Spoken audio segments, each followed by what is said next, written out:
My name is Mark Lopez, and I own Gather and Feast Farm in La Center, Washington, and Crave Catering in Portland, Oregon, and we also cater on this side of the river as well. So we have there's probably over 100 types of fruits and vegetables that we're growing. We've got the orchard where we've got 3 types of cherries.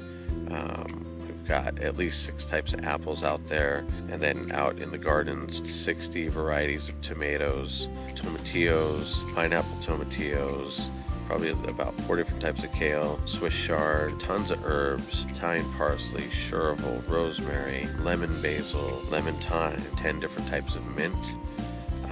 So we're trying to create this major amount of variety. That way we have a lot to play with back at the kitchen. My goal is to help create community and to help promote the diversity of small farms in Clark County. It seems like it's something that was just the way it was a long time ago, and now we're kind of getting back to that, going, well, maybe the tomatoes that are here during the tomato season are going to be not just the most flavorful, but the best thing for us and the best thing for our community. Because really, when it comes down to it, I think a robust local food system equals a robust and vibrant community. My goal is for when folks come out to a farm dinner to just bring them a little bit closer to the source, and maybe one of the after effects is when they leave, they think a little bit more about where their food is coming from. The next dinner is on August 11th. It'll be the last dinner that we're doing this summer.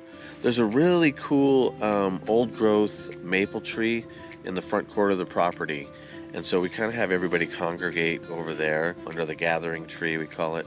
And they'll be greeted with hors d'oeuvre and some sort of refreshing beverages. Part of creating community is bringing in other like-minded partners to collaborate with. And so we'll be, on the 11th, we'll be partnering with Koi Pond Winery, and Brothers Cascadia Brewing has generously donated some beer. Also, on the culinary side of things, we'll be joined from the chef and team from the Grant House, Capers Ogletree.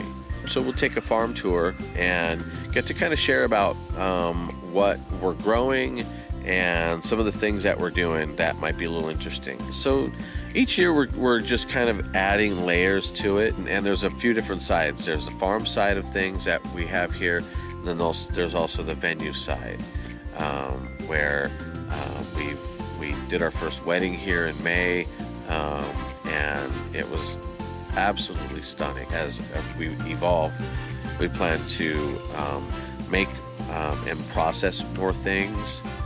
So currently, as much as we can, we will preserve for the winter time. Just kind of taking those steps to the next level with that. In years to come, I see us having an actual processing facility on site, and that way we can process it here. That way it comes right out of the garden. I've got all this, so I want to make something and then be able to either sell it at the farmer's market or for it to go retail, etc. And so trying to figure out how we can collaborate and help each other.